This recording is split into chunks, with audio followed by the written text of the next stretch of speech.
Masukkan kita pada pagi hari ini, alhamdulillah dapat hadir di rumah kita dari masalah lagi Bapak Haji Udin Syahudi, Bapak Haji Saroni, dan Bapak Haji Syahid Hidayat, dan yang saya hormati Bapak Haji Muhammad, Bapak Haji Muhammad Jen, Bapak Haji Jemedi, Bapak RT, Bapak Joy, dan yang saya hormati jemaah Masjid Jami Al-Hidayah, Ibu, mudah-mudahan hadir kita pada pagi hari ini mendapat keberkahan dari Allah Subhanahu wa Ta'ala.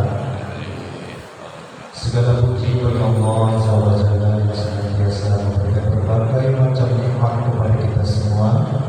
Selawat dan salam semoga tercurah di akhirat dalam baginda kita Nabi besar Muhammad sallallahu alaihi wasallam beserta keluarganya, para sahabatnya, dan termasuk bersama umatnya, dan insyaallah ila yaumil qiyamah kita mendapatkan syafaat.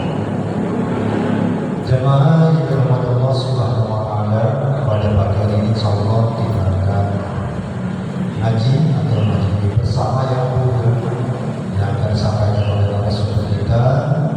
Mudah-mudahan apa yang beliau sampaikan nanti dapat bermanfaat untuk kita semua dan dapat mengamalkan dalam kehidupan kita sehari-hari. Untuk itu pada pagi hari ini kita ngaji bersama, berdiskusi. Apabila nanti ada hal-hal yang mau ditanyakan atau disampaikan oleh Pak Ustaz, itu saya persilakan kepada jamaah yang hadir pada pagi hari ini. Kepada beliau wabillahi taufiq. Terima kasih Bang. Assalamualaikum warahmatullahi wabarakatuh. Waalaikumsalam. Alhamdulillah wa kafa wassalatu wassalamu ala nabiyil mustafa wa ala alihi wa sahbihi ahli sidqi wal wafa. Qala Allah ta'ala fi kitabil aziz wa asdaqul qa'ilin. A'udzu billahi minasyaitonir rajim. Subhanaka la ilma lana illa ma 'allamtana innaka antal alimul hakim. Qala ayatan fi ayatin ukhra rabbi ishrah li sadri wa yassir li amri wahlul 'uqdatam min lisani yafqahu qawli. Amma ba'd. Qala Nabi sallallahu alaihi wasallam, man salaka tariqan yaltamisu fihi ilman sahalallahu lahu tariqan ilal jannah. Wa qala ayatan kun 'aliman aw muta'alliman aw mustami'an aw muhibban wa la takun khamisan fatahlik lak, atau kama qala Rasulullah sallallahu alaihi wasallam. DKM yang saya muliakan, para guru-guru kita, Ustaz Haji Udin, Ustaz Haji Saroni, Bang Haji Jen, dan para hujat yang lain, segenap tokoh lingkungan yang berkesempatan hadir, ibu bapak hadirin hadirat yang Allah cintai dan Allah muliakan.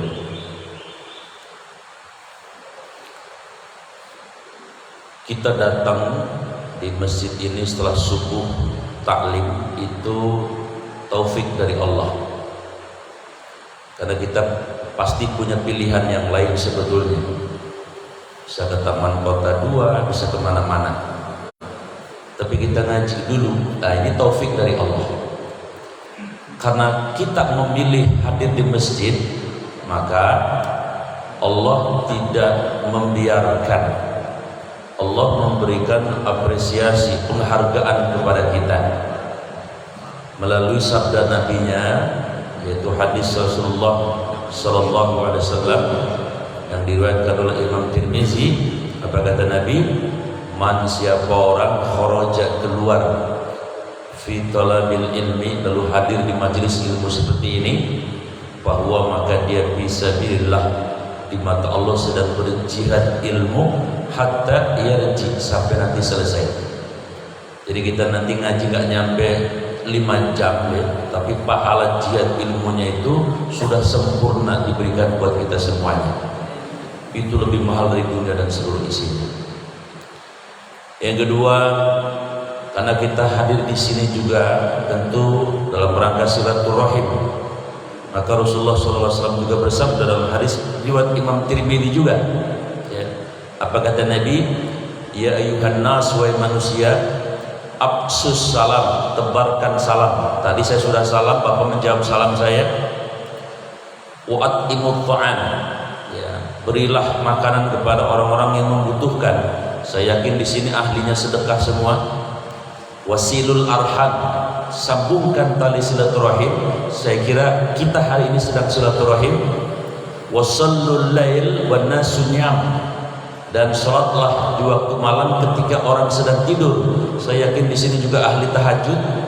Ketika 4 ini dilakukan, apa jaminan Nabi? Satadkhulu al-jannata bisalam, niscaya kalian akan masuk ke dalam surga dengan sejahtera. Amin ya rabbal alamin. Tema pagi ini adalah refleksi akhir tahun. Refleksi bisa dipahami sederhana adalah evaluasi lah, kira-kira begitu ya. Karena ini akhir tahun, awal tahun ya. Awal tahun. Ya, semalam saya ngisi pengajian di Pondok Pakulonan. Tapi lucu ya, pengajian saya rame, di depan masjid rame juga. Ada acara yang, tapi speakernya kalah ya. Speaker masjidnya kalah tuh semalam. Jadi dua-duanya meriah luar biasa. Baik hadirin, saya akan menyampaikan 3 poin. Poin pertama adalah menyampaikan asar dari Imam Ali. Poin yang kedua akan menyampaikan ayat surat Al-Hasr ayat 18. Dan poin yang ketiga akan menyampaikan hadis riwayat Imam Hakim yang dikutip oleh Syekh Nawawi Al-Bantani dalam kitab Riyadhus Shalihin, dalam kitab Nasaihul Iman. 3 poin ini. Yang pertama, Imam Ali dalam asarnya mengatakan bahwa siapa orang, karena adalah orang itu, yaumuhu, hari ininya atau tahun ininya, khairon, lebih baik, min amsihi, dari hari kemarin atau tahun kemarin, berarti tahun 2022 ya. Fahuwa, maka dia robihun, dia orang yang beruntung. Jadi yang tahun 2003 nya ini bakal lebih baik dari tahun 2002, kita orang beruntung, kata Imam Ali. Kemudian kata Imam Ali, waman, dan siapa orang, karena adalah orang itu, yaumuhu, hari ininya, tahun ininya, mislu amsihi, sama kualitasnya dengan hari yang kemarin, dengan tahun yang kemarin, bahwa maka orang itu maghbunun, rugi. Jadi stuck ya, nggak ada peningkatan apa-apa. Kemarin sholatnya begini, ya begini baik. Kemarin sholatnya 1,5, ya sama baik 1,5 baik. Ya.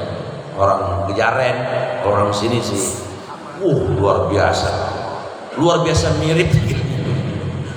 Nah yang ketiga, siapa orang, karena adalah orang itu, yaumuhu, hari ininya atau tahun ininya, syarran, lebih buruk, min amsihi, dari tahun kemarin, dari hari ini, fahuwa mal'unun, dia di mata Allah terlaknat. Karena mestinya lebih baik kok lebih buruk, kira-kira begitu. Maka pilihan kita cuma satu, tahun ini atau hari ini kudu diusahakan lebih baik dari tahun yang lalu atau hari yang lalu. Apanya? Apa saja yang disukai Allah. Contoh tadi sholat ya, mungkin tahun-tahun yang lalu, mohon maaf, sholat kita belum terlalu diseriusi. Padahal kata seorang ulama, kalau kalian bingung ingin memperbaiki kualitas hidup, mulailah dari satu, memperbaiki sholat dulu. Usahakan on time, usahakan sebelum wudu kalau bisa sudah hadir di masjid. Karena salah satu yang didoakan malaikat itu orang yang yantajiru qabla sholat, orang yang sebelum azan udah nungguin sholat, itu didoakan oleh malaikat. dimintai ampunan dan mintai rahmat. Jadi kalau boleh saya pesan tahun 2023 mah udah dah, nggak ada tuh yang mundur-mundur ya, insya Allah. Nah, yang kedua, sholatnya diperbaiki kualitasnya. Mohon maaf ibu bapak, kan ketika kita sholat kita sedang dialog sama Allah, jangan cepet-cepet. Ketika kita baca Al-Fatihah, Alhamdulillahirabbil alamin, Allah jawab tuh, hambaku memujiku, Ar-Rahmanir-Rahim, hambaku menyanjungku, Maliki yaumiddin, hambaku mengagungkanku, Iyyaka na'budu wa iyyaka nasta'in. Ini antara aku dengan hambaku, eksklusif. Jadi Allah itu menawarkan diri, ini antara aku dengan hambaku. Ihdinas siratal mustaqim, ini adalah sesuai dengan permintaan hambaku. Itu luar biasa, itu dialog. Kita ngobrol sama Pak Lurah aja, betul nggak? Kan kudu serius, betul Pak? Pak Lurah, iya, sehat, alhamdulillah sehat. Coba ngobrol sama Pak Lurah selengean. Lah, jadi gaplok sama Mas Atam kita. Ngobrol sama manusia aja kudu serius, ngobrol sama Allah harus lebih serius. Nah, ketika duduk di antara dua sujud, kita lagi minta itu, Rabbighfirli, ampuni saya ya Allah, saya banyak dosa, kan gitu ya. Warhamni, sayangi saya ya Allah, rahmati saya ya Allah. Wajibuni, tutupi kekurangan-kekurangan saya ya Allah. Warzuqni, karuniakan kepadaku rezeki ya Allah yang halal dan barakah. Warfa'ni, angkat derajat saya ya Allah di matamu, di sisimu. Derajat kami diangkat ya Allah, derajatku diangkat ya Allah. Wahdini, bimbing aku ya Allah, karena hidup ini penuh dengan fitnah ya Allah. Wa'afini, sehatkan aku ya Allah lahir dan batin.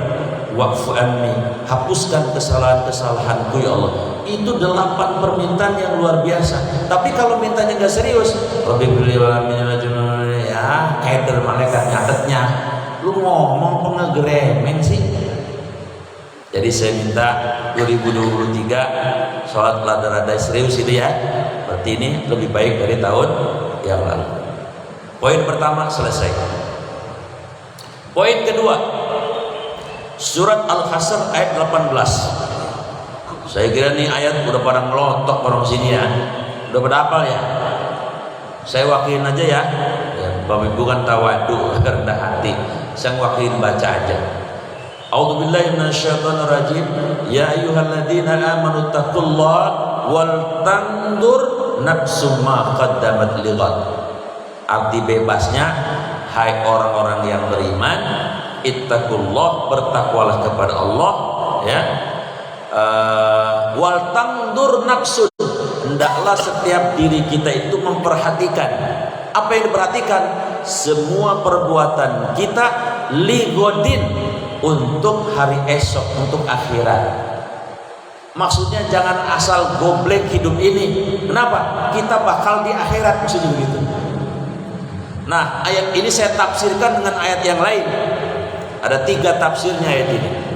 Yang terbaik itu menafsirkan ayat itu dengan ayat. Kalau nggak ayat di hadis. Kalau nggak hadis di asar sahabat, itu yang terbaik. Ayat ini maknanya jamaah yang saya muliakan. Pertama, bahwa kana miqdaruhu alfa sanatin. Hari akhirat itu ada, dan seharinya di akhirat itu adalah miqdaruhu, ukurannya dengan di lengkong karya, alfa sanatin. Apa satu berapa? Sehari di akhirat itu sama dengan 1000 tahun di lengkong karya. Ada yang umurnya 1000 tahun di sini? Ada? Pak Haji Saproni berapa? 51 kali ya? Oh, 60 lebih. Kira 51. Berarti masih Regina masih Pak ya? Masih. Dulu masih tengah toples, habis waktu muda. Nah, jadi mohon maaf ibu bapak, sehari akhirat itu sama dengan 1000 tahun di dunia. Kalau ada yang dikasih kesempatan umurnya 60, 70, 80, saya hitung kita cuman hidup kira-kira sejam setengah doang. Masya Allah, sejam setengah doang ya. Nah, masalahnya bedanya kita dengan para nabi, para rasul, para alim ulama, jangankan setahun, 1 menit saja untuk para aulia, para wali-wali Allah itu sangat berharga. Bukankah misalnya ada 2 kalimat yang ringan diucapkan oleh kita tapi berat timbangannya nanti di akhirat? Apa itu? Subhanallah walhamdulillah. Coba Bapak baca subhanallah walhamdulillah semenit, itu bisa sampai 20 sampai 30. 30 artinya berat timbangannya dahsyat di akhirat. Tapi kan kita kagak. 1 menit, kadang-kadang bukan 1 menit, sejam aja buat ngelamun doang. Kira-kira ngaku nggak ini?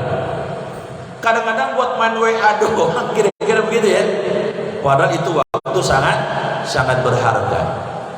Jadi kita disuruh memperhatikan hari esok itu adalah supaya kesempatan yang masih Allah berikan sekarang ini dimanfaatkan, minimal seimbang. Wabtaghi fima ataqallahu darul akhirah wa la tansa nasibaka minad dunya. Minimal seimbang antara dunia dan akhirat. Tapi kalau mengingat surat Az-Zariyat ayat 51, wa ma khalaqtul jinna wal insa illa liya'budun, kita ini hidup disuruh ibadah, mestinya waktu kita manfaatkan dengan sebaik-baiknya.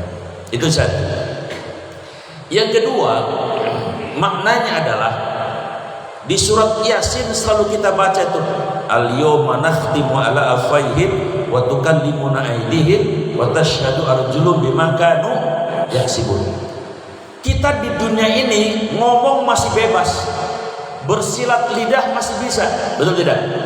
Apalagi kalau di pengadilan, saya dilihat TV sampai bosan banget lihat Pak Sambo ya, dia bayar muncul, kayak yang nggak ada yang lain bayar. Waduh, tiap hari bosan kayaknya ngeliatnya. Subhanallah Pak, di dunia silahkan orang bisa bersilat lidah, bisa mengelabui semua orang. Kalau dia misalnya bahkan punya pengacara yang mahal, yang benar bisa jadi salah, yang salah bisa jadi benar. Tapi nanti akhirat, nakhtimu ala faihim, tidak ada satupun yang boleh ngomong. Terus yang ngomong apa? Tangan yang ngomong, kaki yang ngomong, mulut dikunci, semua akan bersaksi. Dan tidak ada satupun yang lolos, yang nyeplos. Ini mohon maaf nih, tangan nih sejak kita balik sampai nanti mati meninggal, tangan kita ngapain aja? Ada semua Pak filenya. Dan akan ngomong sama lo lapor. Dan kita gak bisa ngapa-ngapain orang mulutnya gitu dikunci. Maka 2023 kita kudu mikir nih, waduh, kalau gitu nih tangan gak boleh sembarangan ini. Kalau yang kagak halal gak boleh kita pegang ini. Kalau ada duit yang bukan milik kita, jangan diambil ini, bakal bersaksi ini. Apalagi di surat Al-Hadid ayat 4, wa huwa ma'akum ainama kuntum, dia Allah membersamai kita 24 jam full. Kaki ini nggak boleh sembarangan nih, bakal bersaksi nih. Embun-embunan bakal bersaksi. Semua anggota tubuh bakal bersaksi. Itu makna tadi, hendaklah setiap diri itu memperhatikan untuk hari esok. Itu yang kedua.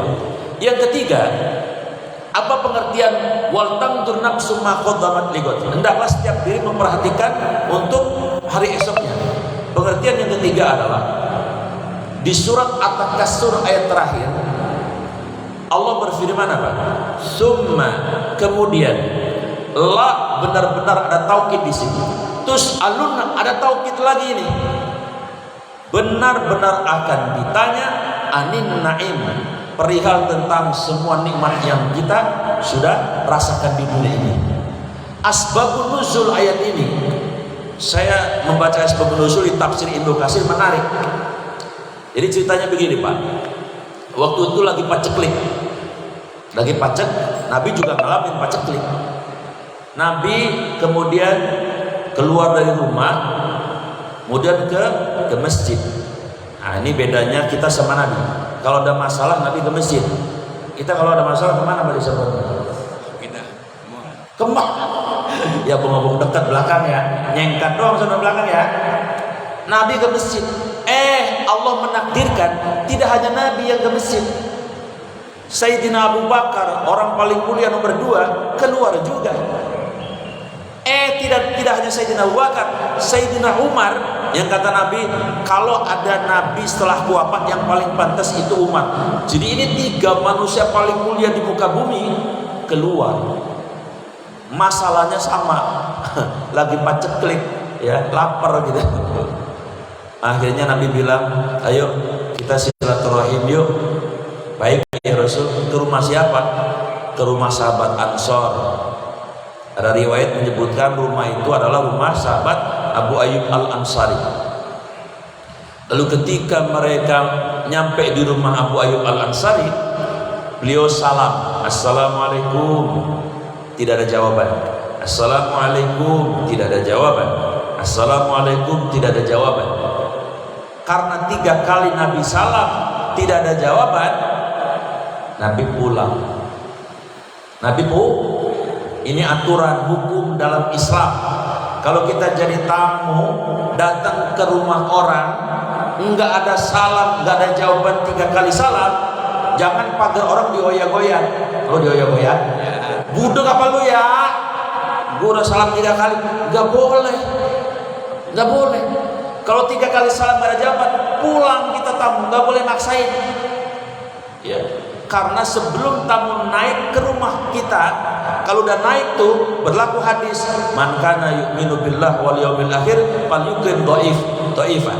Siapa yang beriman kepada Allah dan hari akhir, muliakan tamu. Kalau udah masuk ke rumah kita, kalau belum masuk di rumah kita, tuan rumah punya hak untuk tidak menerima tamu. Lah siapa tahu itu tuan rumahnya baru kawin yang kedua aja. Kan kagak mau diganggu ya. Tamu ribet-ribetin bae nih. Gue lagi anteng sama bini saya gitu. Salam ketiga tidak jawab, Nabi pulang. Maksudnya pulang tidak memaksakan masuk.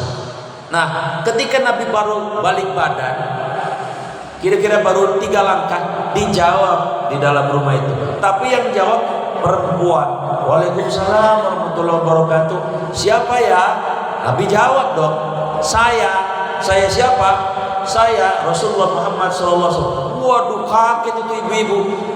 Didatangi Rasulullah itu kan berkahnya luar biasa. Silakan masuk wahai Rasul, silakan masuk. Kira-kira kalau model saya Bani Saproni disuruh masuk sama orang wadon, masuk apa ya? Masuk, kata Pak Haji itu.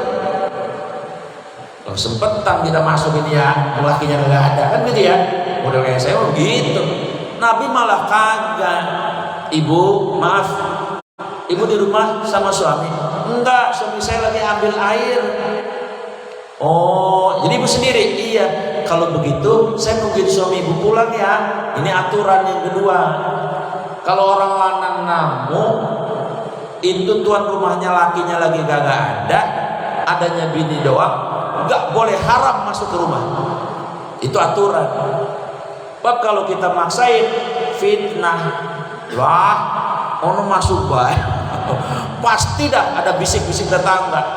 Dia coba kalau mau nyobain bapak ke tetangganya nggak ada lakinya, lagi tugas di Kalimantan sebulan, bapak maksain masuk, pasti dipoto ya nggak, cekrek. Wah, Haji Mimun masuk rumah laki orang dan ribet urusan. Maka kata Nabi jangan maksain. Tak berapa lama Abu Ayyub datang bawa girbah, lagi ngambil air sebentar. Begitu tahu yang datang adalah manusia-manusia paling mulia, itu Abu Ayyub tergopoh-gopoh, Pak. Ya Allah, berkah saya, masuk ya Rasul. Disuruh masuk. Begitu Nabi masuk dengan Sayyidina Abu Bakar, Sayyidina Umar, langsung Abu Ayyub minta izin ke belakang. Ngapain ke belakang? Metik kurma yang udah agak masak, disuguhkan. Ini pelajaran ketiga. Kalau kita udah kedatangan tamu, pokoknya apa baik yang ada kasihin dulu. Kalau ada air aqua kasih. Emang adanya itu. Jangan tamu datang ke rumah kita diajak ngobrol baik, suguhin mah kagak. Apalagi tamu udah dari jauh, dari Serang, mana panas penter, tenggorokan kering, diajak ngobrol sejam orang beres-beres. Untung tamunya soleh. Dan tamunya kalau gak soleh, udah ngomong dia, gua kering tenggorokannya, diajak ngobrol baik. Apa kayak kasihin jadi bang? Jadi kalau ada tamu, suguhin dulu apa yang ada. Kira-kira gitu ya. Nah setelah Nabi disuguhin kurma, Abu Ayyub kemudian minta izin, saya keluar dulu sebentar ya Rasul. Mau ngapain? Ada sesuatu. Ternyata beliau motong anak kambing. Bayangin coba, motong anak kambing. Ini pelajaran. Karena perintahnya tadi, man kana yu'minu billah wal yawmil akhir falyukrim dhaifah. Kalau tamu udah masuk ke rumah kita, falyukrim, muliakan dia. Maksudnya apa? Kasih dia yang terbaik. Kalau yang pertama boleh air doang, tapi yang kedua yang terbaik. Jangan ibu di rumah ada tamu perempuan, ibu-ibu di kulkas ada duren sama cimol. Kira-kira ibu ngasih yang mana tuh?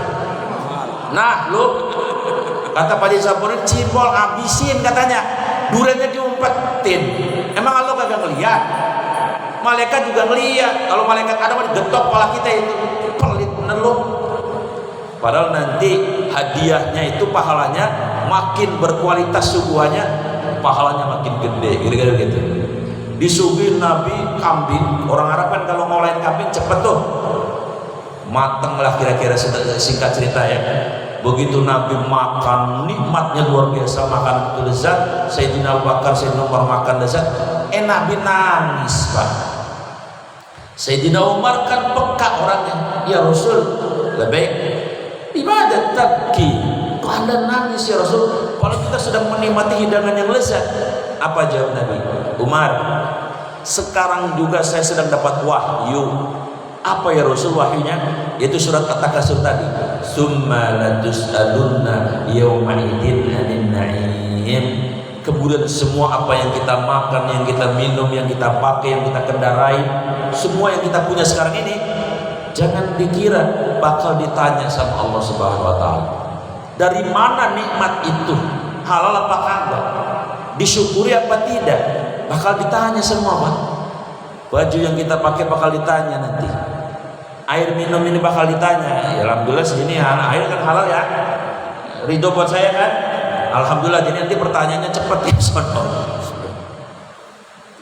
Jadi makna wal tangdur nafsum ma qaddamat ligot itu maknanya adalah semua kenikmatan yang kita peroleh di dunia ini itu ada pertanyaannya di sana.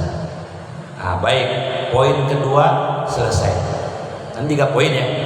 Poin yang ketiga, yang terakhir. Saya mengutip hadis riwayat Imam Hakim, dan hadis ini ada dalam kitab Nasaihul Ibad karangan Imam Nawawi Al-Bandani. Nabi bersabda begini, arba'atun, ada 4, jawahirun, permata. Jawahir itu jamak dari jauhar. Jauharun, jauharoni, jawahir, jamak taksir ya makanya. Ada 4 permata, fi, pada, kulli, setiap, jismin, tubuh, bani Adam, manusia, khususnya orang beriman. Oh, jadi kita sudah dititipi oleh Allah 4 permata. Ada tetapinya, yuzaluha, tapi 4 permata ini bisa hilang. Hilangnya dengan apa? Bi arbaati asya, dengan 4 perkara lagi. Nah, mudah-mudahan 2023 permata ini jangan sampai hilang. Yang pertama, al-aqlu, akal itu jauhar, permata. Yuzaluha, tapi akal itu bisa hilang dengan apa? Bil ghadabi, dengan marah. Oh, jadi kita dititipi Allah akal. Akal ini permata. Fungsi akal apa sih Pak? Fungsi akal setidaknya ada 4. 1, alladzina yadhkuruna Allah qiyaman wa qu'udan wa 'ala junubihim wa yatafakkaruna fi khalqis samawati wal ardh rabbana ma khalaqta hadza batila. Akal itu fungsinya adalah memikirkan ciptaan Allah, setelah memikirkan jadi zikir, lalu kita mengatakan Rabbana ma khalaqta hadza batila, tidak ada yang sia-sia yang Kau ciptakan ya Allah. Kita melihat aqua, jangan berhenti di aqua, tapi kita melihat ini aqua.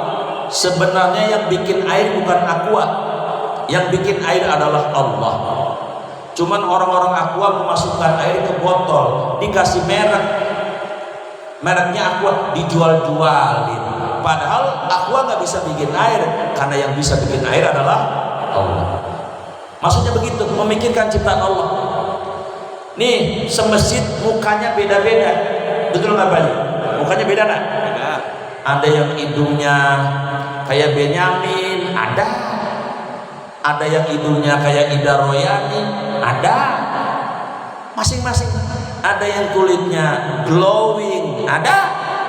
Ada yang kayak saya, sawo busuk, ada. Betul nggak? Ada yang badannya kutilang, kurus, tinggi, langsing, ada nggak di sini? Mana ibu? Main ada baik. Tapi ada yang badannya kayak saya, apa? Jadi apa namanya? Gempal. Ada. Masing-masing ada porsinya. Kenapa kok beda-beda? Pikirin dong, kenapa beda-beda? Jawabannya di Asmaul Husna. Karena Allah punya sifat di Asmaul Husna adalah Al-Musawwir. Yang mendesain ini semua adalah Allah. Maka beda-beda, Pak. Jangan kata bapak-bapak di sini, di rumah kembar sekalipun pasti ada yang beda. Kenapa? Karena ini ciptaan Allah. Pendek kata, akal itu digunakan untuk melihat sesuatu, tapi ingatnya Allah. Kira-kira begitu. Di Ragunan, jangan cuma berhenti. Di monyet lucu ya, pikirin dong. Kok monyet begitu? Siapa yang menciptakan monyet? Kira-kira begitu. Kemarin saya jalan-jalan ke BSD, namanya apa itu? Kuda poni apa? Jadi ada di BSD ada kuda poni. Kuda kok cakep banget. Ada kuda cantik gitu. Tapi jangan berhenti di kuda. Siapa yang punya kuda? Siapa yang menciptakan kuda? Itu fungsinya akal. Lalu kita mengatakan tidak ada yang sia-sia yang Allah ciptakan. Yang kedua, fungsi akal itu apa? Fungsi akal itu adalah bersama dengan iman, ya, mengendalikan nafsu. Oh Pak, kalau nafsu kita tidak dikendalikan iman sama akal, nedak, kalau bahasa kampung mah, tahu nedak nggak? Ya, ya. Nyasar, ya, bisa salah kamar itu nafsu, ya, bisa macam-macam itu, hancur martabat kita manusia, jatuh, bahkan bisa lebih rendah dari binatang. Tapi karena ada iman dan akal, nafsu terkendali. Nafsunya ada tapi terkendali, itu fungsi akal. Makanya kalau ada, mohon maaf, orang udah tua kelakuannya kayak bocah, akalnya lagi ada masalah itu. Kalau ada bocah kelakuannya ya kayak bocah, ya emang dia bocah. Betul. Seperti kejadian di mana? Di Pamulang. Ini kejadian nyata nih. Anak umur 3 tahun diajak sholat bapaknya. Kebetulan masjid, bukan masjid musola zaman dulu. Imamnya aki-aki lagi. Kan kalau imam aki-aki zaman dulu mah jarang-jarang pakai celana dalam, Pak. Pengen pakai celana apa sih? Yang nggak ada sletingnya. Ini bocah sebelum sholat anteng bener. Bapaknya bilang, tolong lu diem di sini baik ya, lu diem ya. Ya, lah bocah 3 tahun dia ya baik. Tapi begitu takbir Allah, ini bocah mulai ngayap. Tadinya sekitar bapaknya doang. Ya namanya bocah 3 tahun. Ujung-ujungnya tuh bocah ke imam. Mungkin sarungnya agak mulur kali menarik tuh bocah buat kayak mainan gitu. Ditarik sarung imamnya. Mana aki-aki lagi. Kan gak pakai sleting aki-aki zaman dulu mah jarang-jarang. Orang kenal ini kalau udah 70 tahun. Mohon maaf Pak, ditarik sarungnya sama celana-celananya ketarik semuanya. Lah karuan baik. Tuh aki-aki dicuci gerakan. Lalu dia bilang batal sholat, batal sholat. Pertanyaan saya, itu bocah salah nggak? Hah? Enggak ya? Cakep bang, pinter itu. Kenapa bocah itu nggak salah bang? Bapaknya yang salah, pinter. Lah bocah mau ditoyor kepalanya dia. Lah bocah akalnya belum jadi. Maka akal itu mengendalikan nafsu. Yang ketiga, fungsi akal apa? Nimbang-nimbang. Sebenarnya secara bahasa Pak, secara lughah, arti kolbu itu yang bolak-balik, arti akal itu yang nimbang-nimbang. Jadi fungsi akal itu men-screening. Kalau perbuatan saya begini, kira-kira akibatnya apa? Itu akal. Itu akal. Mudaratnya bagaimana? Itu akal. Itulah mengapa di dalam relasi antara suami istri, kalau lagi sewot nih lakinya, dia ngomong cerai sama bininya, pulang lu sono ke rumah mak lu, pulang dia. Kalau pakai niat jatuh talak 1, 3 bulan gak boleh hubungan. Tapi ketika akalnya nimbang-nimbang, leilok, saya bercerai ya, kan punya anak buah, mana 3 biji. Bini saya jasanya sama saya luar biasa. Dia yang ngandung anak saya, dia yang ngeberesin apa keperluan saya. Masa saya bisa sama dia sih? Kita talaknya jam 6, jam 9 malam, hujan geledek, listrik mati. Tapi ini kita WA, mama abang balik sama lu ya. Dijawab sama bininya, siapa takut abang laki-laki perempuan ini sah suami istri lagi. Udah rujuk. Tapi kalau sampai 3 bulan lakinya nggak rujuk, kalau dia mau balik lagi, kudu kawin lagi. Amal 5 syarat pernikahan, cuman nggak pakai undangan. Lah kalau pakai undangan orang pada bingung. Ini kawin lagi, nah, maksudnya ini orang udah kawin udah punya anak. Maksudnya tadi karena dia telah menjatuhkan talak sampai 3 tahun 3 bulan iddahnya nggak balik lagi. Ini hukum. Dulu saya orang KUA, kerjaan saya memang di situ. Nah, jadi jamaah yang saya muliakan, akal itu fungsinya nimbang-nimbang. Saya kalau begini kira-kira akibatnya apa ya? Saya kalau begini kira-kira mudaratnya apa? Itu namanya akal. Nah, yang keempat fungsi akal apa? Untuk kontemplasi, untuk merenung. Nih, tahun 2003, gua selama ini apa yang sudah gua kerjakan? Apa kebaikan saya, apa keburukan saya, lalu tulis di kertas. Keburukan saya yang masih bercokol, egois, sombong, merasa hebat, iri hati, tulis di situ semua. Lalu ya Allah, kalau saya masih diberi kesempatan hidup, saya akan tutup keburukan-keburukan saya akan ganti. Kalau istilah ilmu tasawuf apa? Takhalli, kosongkan yang buruk, tahalli, install yang baik, tajalli. Lalu kita hanya hidup untuk Allah. Terus ini Pak, hah? Pegel juga saya duduk dari tadi ini. Apa? Sampai mana tadi? Hah? Hah? Saya ngetes aja ini nyambung apa kagak. Siapa tuh saya ngoceh orang nyambung ribet urusan.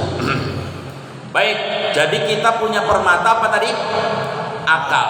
Tapi kata Nabi, akal kita bisa hilang oleh apa? Al-ghadab, marah. Kenapa? Karena al-ghadab minasyaiton. Marah itu aslinya dari setan, kendaraannya hawa nafsu. Maka orang kalau marah tidak dikontrol oleh akal dan iman, itu bisa melakukan apa saja. Lihat, cek berita hari ini. Ada laki-laki, bayangkan Pak, marah, istri sama anaknya disiram air keras. Coba di TV kan ramai kan? Mati lagi. Wah, itu dosanya luar biasa itu. Lebih bininya sendiri sama anaknya disiram air keras, bayangin. Mati lagi. Di Palembang ada anak muda kesel sama bapaknya dipacu Pak Sabroni sampai meninggal. Ada, marah luar biasa puncak.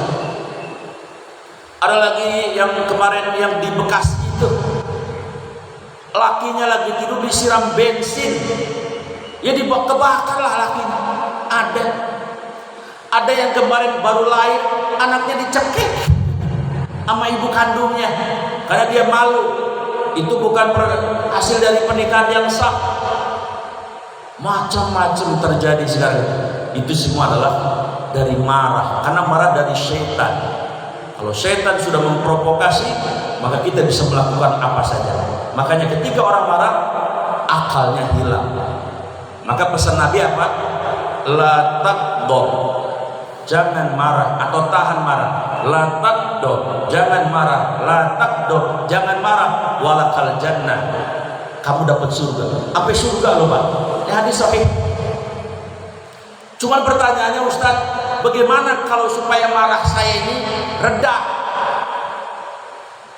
Nabi menganjurkan kalau kita lagi marah, ya, karena marah itu dari api, karena jin itu dari api, maka sebaiknya kalau kita lagi marah, pertama diam dulu. Bama suami lagi marah nih, ibu, kalau suami lagi marah, ibu jangan ikut-ikutan marah ya, diam. Kalau perlu nih, suami lagi nguah, lagi ngeromnyang, lagi marah, ibu pergi. Lakinya bilang, gua lagi marah, lu malah pergi. Anu bang mau ke Indomaret, kopi habis, gitu aja udah. Kata bininya, kopi pala lu, ngeloyor aja udah, pergi. Sebab pada saat itu ada setan, ada iblis. Kalau kita marah, kita lagi jadi api, pasangan kita juga marah jadi api, kebakar semua. Betul nggak? Mending pergi. Sama bini kita lagi ngomel, lagi nyap-nyap, kita sebagai laki diam, pergi saja. Bininya ngomong, gue lagi marah, apa mau pergi? Mau kemana? Gue mau mancing dulu ya. Mau mancing aja. Saya yakin tuh bini kecapean, dia marah pasti kan? Dia marah sama siapa? Orang lakinya mancing. Itu kalau pakai apa namanya, pakai durasi yang lama. Kalau pakai kita tetap tidak mau pergi, kata Nabi apa? Kalau kita lagi marah, langsung istighfar dulu, astagfirullahaladzim. Itu meredam. Nanti iblis pergi tuh ketika istighfar. Tapi istighfar kok masih marah lagi, dan Nabi apa? Wudu. Lucu kan ya, mau lagi marah wudu, bagus itu. Wudu masih marah juga. Sholat mutlak, sholat apa saja lah, sholat hajat ya boleh, sholat tobat boleh. Sholat masih marah aja. Nah ini saya sarankan, nonton film kartun di HP. Klik saja SpongeBob. Itu dilindas kontainer sampai gepeng, hidup lagi. Bapak ketawa biasa. Atau kalau ibu nonton film India, tapi film India kan suka nangis tuh, nah ikut nangis kan. Nah, kadang ketawa lagi. Jadi marah bisa menghilangkan akal. Hati-hati nih ya. Maka tahun 2023 marah kita ini hanya untuk karena Allah saja kalau bisa. Kalau karena hawa nafsu berarti nggak ngikutin Nabi. Karena Nabi nggak pernah mau marah kecuali karena Allah. Yang kedua, al-iman jauhar. Iman itu permata. Yuzaduha, tapi iman bisa hilang. Dengan apa? Bil hasadi, dengan hasad. Iri hati. Nanti di akhirat Pak, ada orang waktu di dunia ibadahnya rajin, umroh sampai 600 kali. Wah, sholatnya rajin. Tapi ketika di akhirat pahalanya nggak ada. Dia protes, Tuhan, saya kan rajin ibadah waktu di dunia. Saya umroh berkali-kali. Saya baca Quran sendiri. Kenapa kok saya nggak ada pahalanya? Mau dilemparkan ke neraka? Apa kata Allah? Ente emang rajin ibadah, tapi ente punya sifat hasad. Apa kata Nabi? Al hasadu, hasad itu ia kulu memakan al hasanat, kebaikan-kebaikan yang kita kerjakan, kama sebagaimana tak kulu memakan An-nar, api, al-khataba, terhadap kayu bakar. Ente dibakar kebaikannya oleh hasad ente. Makanya mohon maaf nih, 2023 hasad buang ke laut. Hasad itu apa sih? Senang lihat orang susah. Bener ya? Senang lihat orang susah, susah lihat orang. Maka kudu dibalik. Senang lihat orang senang, susah lihat orang. Harusnya begitu. Dengar Pak Haji Saproni beli tanah di Ciseeng 6.000 meter, alhamdulillah, turut senang. Ya siapa tahu bisa ya cipratan itu 2 pengkima ya. Senang. Melihat Pak Udin misalnya nikah lagi, jangan nikah lagi lah. Boleh katanya. Ya. Pak Haji Udin punya pos baru di Rawa Mekar. Namanya si Marbuah. Sebagai teman, alhamdulillah ikut senang. Nah itu dia. Alhamdulillah ada bininya kan? Bagus. Pokoknya kalau melihat orang dapat nikmat, alhamdulillah senang. Nah itu ciri orang yang nggak punya hasad. Walaupun ibadahnya nggak banyak-banyak, surganya dekat sama orang model ini. Daripada yang ibadahnya rajin, waduh, tetangganya beli mobil Pajero, tensi langsung naik 600, Masya Allah. Ternyata tetangganya tidak beli mobil saja, rumahnya mau di tingkat 4, langsung jatuh masuk klinik dia. Ya iri dia. Jadi yang namanya iman permata, tapi dia bisa hilang iman oleh hasad. Yang ketiga, al-haya jauhar. Sifat malu itu adalah permata. Yuzaduha, tapi dia bisa hilang bitoma, dengan keserakahan. Dengan keserakahan.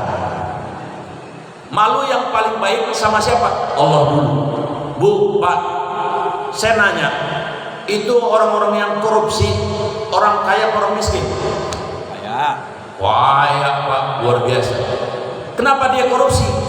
Rasa malunya hilang, maka yang muncul keserakahan. Padahal duitnya udah triliunan, tapi karena serakah hilang. Ya. Maaf, perempuan, mohon maaf nih. Kenapa banyak yang jadi umpan produk-produk modern? Kalpanak gambarnya perempuan, Pak. Mana bajunya, baju anak TK yang dipakai. Jadi kagak sedap. Coba apa hubungannya kalpanak dengan perempuan? Kenapa perempuan mau begitu?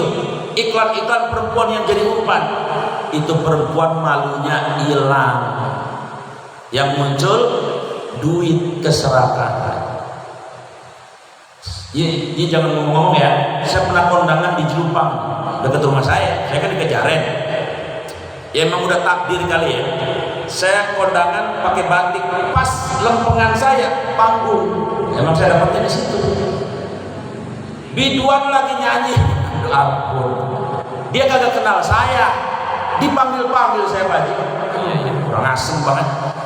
Nah jelek-jelek bukan ustaz.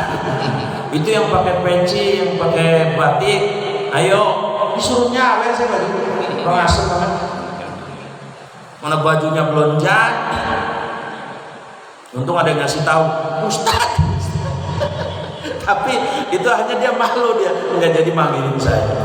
Itu biduan kenapa kalau lagi jadi artis order tunggal, ngigel udah pakai apa tahu dah. Hilang malunya dia. Yang ada di bayang-bayang dia cuan, keserakahan. Kalau dia sama malu sama Allah, mustahil dia mau seperti itu. Wanita itu terhormat, mulia ketika tertutup itu. Nah yang ketiga, yang keempat, yang terakhir, al-amalus salih jauhar. Amal soleh itu permata. Yuzaluha, tapi dia bisa hilang permata itu oleh apa? Bil ghibati, dengan menceritakan keburukan orang lain. Jadi Imam Hasan Al-Basri itu suatu hari masak, ngomong sama istrinya, Mama, tolong hari ini masak yang enak-enak. Yang enak-enak apa ya? Masak yang di sini. Tongseng, ya bagi ya. Apa lagi? Jengkol mah. Ya, enak juga jengkol ya. Yang empuk itu legit ya. Kata istrinya, buat apaan abah? Udah kamu nanti tahu dah. Selesai masak enak-enak, pembantunya dipanggil, tolong sini. Nih makanan tolong anterin ya ke bapak anu. Pembantunya bingung lah. Ini abah bagaimana? Ini kan orang-orang yang suka ngomong-ngomongin jelek sama abah, kok dikasih makan yang enak-enak? Kata saya sama udah kamu kasih aja. Begitu udah dikasih, ya diprotes tuh pembantunya. Lihat apa nih? Abah ngasih makanan ngeledek ya? Kan saya kagak suka sama abah, suka ngomongin abah. Kok malah dikasih makanan? Ngomong pembantunya ke Tuan Syekh Hasan Basri, abah orang pada ngomong begitu. Jawabnya Syekh Hasan Basri apa? Begini toh, abah ini sedang berterima kasih, bersyukur karena orang-orang itu selama ini ngomongin saya jelek terus. Maka kita kasih dia makan yang enak sebagai bentuk apa? Terima kasih. Sebab ketika kita diomongin jelek, pahala dia buat abah, dosa-dosa abah buat mereka yang ngomongin saya jelek. Oh begono. Iya. Makanya ini mohon maaf ibu bapak, terutama ibu ya yang senang ngobrol ya, bukan orang sini, orang Jaren ya, orang sini mah kalau ngaji nggak ada yang ngobrol sini mah orang Jaren. Makanya pengajian lanang sama wadon beda pak. Kalau pengajian lanang nih antem, tenang ya, aman, terkendali. Kenapa? Ya pada ngelamun. Tapi kalau pengajian orang wadon rame, bagus, rame. Kenapa rame? Ustadznya tausiah, ikut-ikutan tausiah. Orang Jaren, orang sini mah. Memang menurut psikolog pak, wanita itu sehari minimal kudu ngomong 24.000 kata. Makanya kalau ada perempuan kok diem baik, konslet. Kebalikannya, laki-laki maksimal 15.000 kata. Kalau ada laki comel ngomong baik, ada yang salah sarafnya itu. Periksa. Laki mah jarang ngomongnya juga singkat-singkat. Ya. Jadi jamaah yang saya muliakan, amal soleh itu bisa hilang oleh apa? Oleh ngomongin orang yang buruk-buruknya. Kalau begitu, kalau ngomongin yang baik-baik boleh ngomongin yang baik orang lain. Ya, makanya kalau mau ngomongin yang baik. Tapi kalau buruk, jangankan pakai ngomong, di hati aja ngomongin buruk. Itu dosa yang diomongin itu buat yang ngomongin, pahala yang ngomongin buat yang diomongin. Ini umpama kata nih, bapak ibu ada yang ngomongin saya, di hati tapi ngomongnya. Ini Ustadz Gufron dulu ngisi ceramah gemuk, sekarang masih gemuk baik, jarang puasa nih Ustadz. Lah, sok tau bener loh. Bapak ibu ngomongin saya begitu pak, lumayan, saya dapat hadiah. Dosa saya buat bapak ibu. Pahala bapak ibu, pahala ngajinya buat saya. Pahala ngaji saya double, pahala saya sendiri, pahala ibu buat saya. Makanya jangan ngomongin yang buruk-buruknya, kecuali yang diomongin orang yang zalim luar biasa, penipu misalnya, supaya nggak ada yang jadi korban lagi, harus diomongin. Jangan sama dia, gua nih ketipu nih. Itu boleh kalau kayak gitu pak. Tapi kalau orang-orang baik, Haji Saproni, orang soleh-soleh, jangan diomongin. Kenapa? Rugi kita kalau ngomongin. Kenapa? Amal soleh bisa hilang oleh yang namanya hibah. Baik, 3 poin selesai. Ya, pernyataan Imam Ali surat Al-Hasr ayat 18 dan hadis tadi di dalam kitab Nasoihul Ibad. Mudah-mudahan ada manfaatnya. Saya serahkan ke pembicara.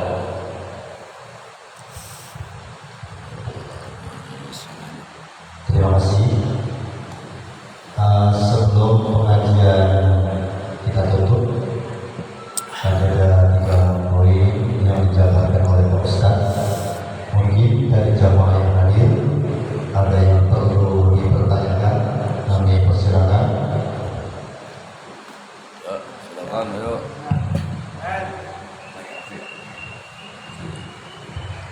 Terima kasih kepada pelajar Bapak Randy pernikahan kita. Terima kasih Pak Ustadz atas ceramahnya yang begitu luas dan gamblang. Ini saya ada pertanyaan Pak Ustadz. Sebentar lagi atau beberapa bulan lagi kita akan menghadapi puasa ya. Maret. Biasanya April Maret ya. Biasanya di masjid-masjid khususnya di Al-Hidayah ya, kita mengadakan sholat sunnah nisbi Sya'ban ya. Ini biasanya kita melalui speaker atau DKM menyampaikan kepada jamaah khususnya jemaah Hidayah untuk sholat sunnah nisbi Sya'ban, arti pertengahan untuk menjelang Ramadan. Yang saya mau tanyakan apa itu khilafiyah dan lain sebagainya, dan sunnah Allah dikerjakan dapat pahala, nggak tinggalkan kepada dosa ya Pak Ustadz ya. Nah ini kita biasanya berjamaah di masjid Pak Ustadz ya, berjamaah di masjid ini. Yang saya tanyakan ini, apakah kita wajib jemaah ikut imam, apa munfarid masing-masing? Yang sudah kita laksanakan Pak Ustadz di sini dipimpin oleh Pak Haji Uding ya, dan yang lainnya, itu artinya salat imam berjamaah di masjid tapi niatnya munfarid Pak, cuma jika ikutin gerakan imam doang Pak. Ini maka saya pengen kabur bareng-bareng nih Pak Ustadz ya, mau ada narasumber nih ya. Nah ini itu ya nama khilafiyah, gimana ya, apa mau baik dikerjakan masing-masing di rumah apa di masjid. Kita biasanya di masjid berjamaah Pak. Jadi saya mohon terus bacaannya apa mau disiarkan ya, apa mau dikeraskan ya, harga dan sebagainya. Itu saja.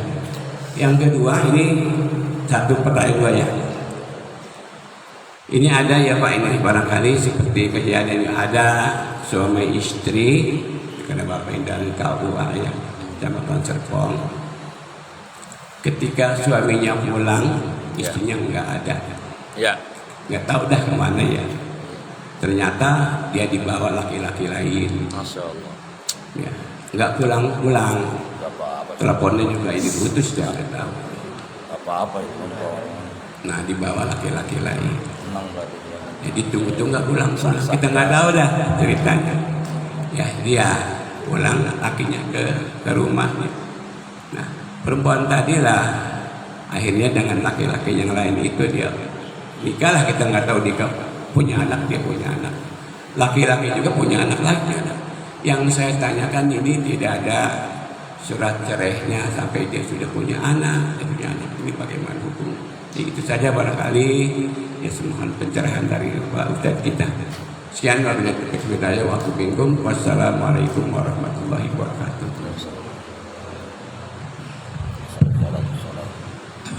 Yang kedua dulu ya.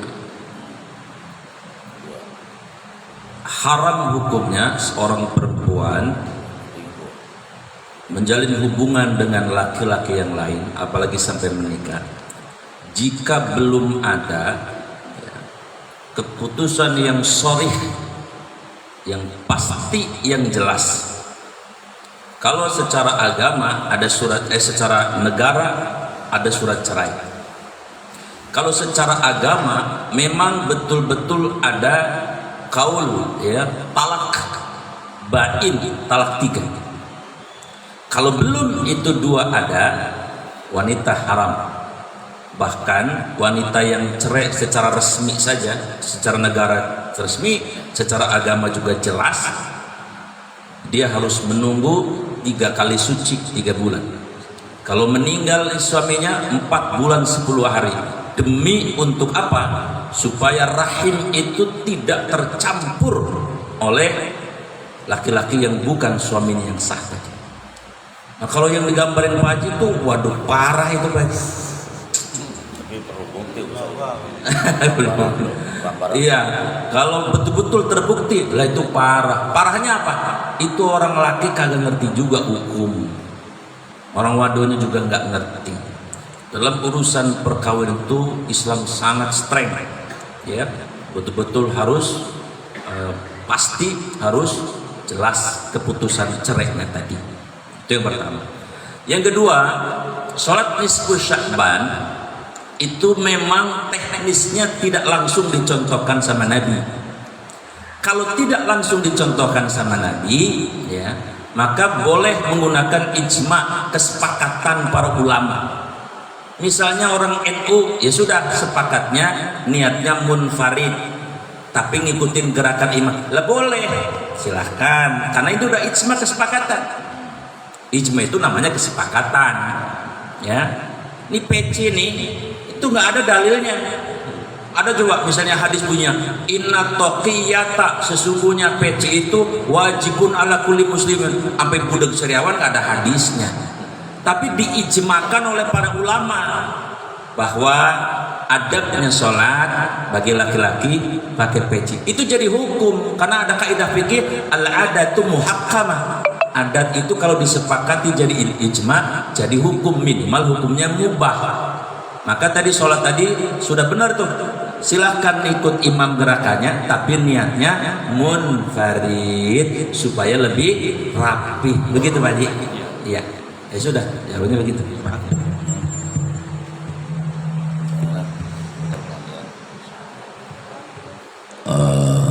Saya mau tanya Ustaz, ya. Langsung saja nih, kawin lagi. Seputar masalah materi ya.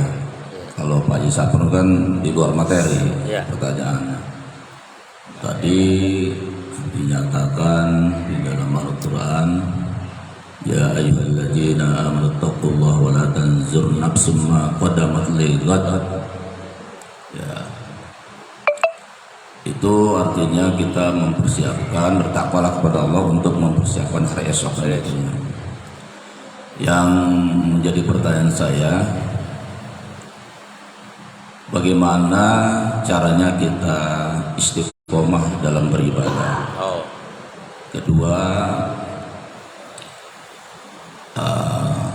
bagaimana kita menjadi orang yang ikhlas dalam beribadah? Ketiga, ya artinya bagaimana kita menjadi orang yang khusyuk dalam beribadah? Sebatas mana kehusuan kita dalam beribadah kepada Allah sehingga kita menjadi manusia yang istiqomah gitu. Nah itu aja pertanyaan saya. Terima kasih. Pertanyaan Pak Judin 3, jawabannya 1. Pengen khusyuk, pengen istiqomah, pengen jadi orang baik, 1 jawabannya, tobat nasuha. At-Tahrim ayat 8, ya ayyuhalladzina amanu tubu ilallahi taubatan nasuha asa ayyukaffira ankum sayyi'atikum wa yudkhilkum jannatin tajri ila akhir ayat. Mohon maaf Pak, mau kita siapa kek, kalau belum pintu gerbang tobat nasuha kita masuki, saya jamin khusyuknya nggak bakal maksimal, kagak dah. Orang kalau udah masuk zona tobat nasuha, artinya apa dia? Dia sudah punya resolusi, punya azam. Ya Allah, sudah selesai saya tentang kemaksiatan yang saya lakukan. Saya menyesal Tuhan, selama ini hidup jauh darimu, menyesal. Seperti menyesalnya seorang bapak yang menempeleng anaknya, anaknya mati. Padahal nggak maksud mau mematikan anaknya, tapi mati. Menyesal nggak itu? Aduh, kira-kira gitu. Sudah menyesal, kemudian yang kedua apa? Syaddul azam, bertekad di sisa umurnya akan jadi orang baik. Dan saya kira ini momen tahun baru bagus tuh untuk bertekad itu. Dan yang ketiga, mulai sekarang juga. Kalau kita sudah masuk zona itu, insya Allah Pak, dengan sendirinya sholat juga ingatnya mati, kan gitu ya. Kemana-mana ingatnya Allah, terus pengennya istiqomah. Kayaknya kalau ada yang ketinggalan rugi, kira-kira begitu.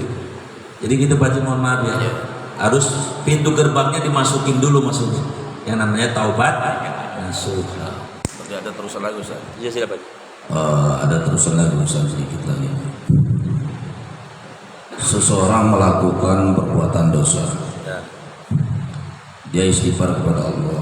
Ya. Astagfirullah, nanti besok dia melakukan perbuatan dosa. Itu lagi. dia istighfar lagi. Begitu lagi. Dia melakukan dosa Lagi. istighfar lagi, melakukan dosa lagi, istighfar lagi. Nah, apakah tobatnya itu diterima atau tidak, Ustaz? Ya. Yang jadi pertanyaan ini. Gitu, Ustaz. Ya itu aja. Baik. Pertama jawabannya berarti dia belum tobat bener, masih sambel. Kan kalau kita mesen ketoprak begitu ya bang, pedas jangan dah. Enggak begini, mau kebalik, yang pedas 12 cabenya. Waduh, wah, pedas tobat gua mau lagi-lagi begini. Besok pesen 16 biar nendang katanya. Maka tobat yang kayak gini belum dianggap tobat. Kalau udah tobat itu sekuat tenaga tahan dia untuk tidak melakukan perbuatan dosa kepada Allah dan zalim kepada manusia. Yang kedua jawabannya, gak usah khawatir, Allah rahmatnya melebihi murkanya. Maksudnya apa? Malam yughargir, kata Nabi, selama nyawa kita belum nyebrang dari tenggorokan ini, Allah akan selalu menunggu tobat dan istighfar kita. Tapi bukan saya nganjurin, nggak apa-apa dah, gak usah lagi itu lagi istighfar. Bukan saya nganjurin begitu, bukan. Tapi emang kalau emang udah bagaimana ya, udah ditahan-tahan itu, nyeplos juga. Gak usah khawatir, selama kita nyawanya masih ada, Allah pasti akan mengampuni kita. Begitu Pak. Siap. Tapi jangan main-main ini. Insya Allah mudah-mudahan kita mau tobatnya serius ya. Amin. Udah bang, udah siang. Ya, ini udah cukup kali ya. Pertanyaannya 2 orang Pak Haji nih, tapi panjang-panjang nih. Iya. Apalagi Pak Satro tadi masalah di sebelah Bantiala. Mungkin kita tutup aja pengajiannya Pak Boy ya. Karena waktu juga sudah jam 6. Ya, Ustaz juga udah jam Ustaz ya. Udah lebih. Iya. Udah lapar. Ya, cara pengajian kita pada pagi hari ini kita tutup. Mudah-mudahan apa yang disampaikan oleh Ustaz Haji Difar dapat bermanfaat serta kita dapat mengamalkannya dalam kehidupan kita sehari-hari ya Pak Bu ya. Ya, tolong untuk yang hadir pada pagi hari ini juga pengurus telah menyiapkan apa itu? Makanan sarapan lah istilahnya. Sarapan pagi ya ditutup bagi kepada jamaah, dipersilahkan setelah nanti untuk menikmati sarapan yang sudah disediakan oleh pengurus. Baiklah, mudah-mudahan pengajian kita dapat bermanfaat. Kita tutup dengan membaca hamdalah. Alhamdulillahirobbilalamin. Sairi, wassalamualaikum warahmatullahi wabarakatuh. Waalaikumsalam. Ya, sudah siap. Dipersilakan. Aduh. Itu yang kalau saya kirim pagi masih ini kan? Siap, kirim siap. Grup yang lain. Siap. Ayo nih, ayo. Nah.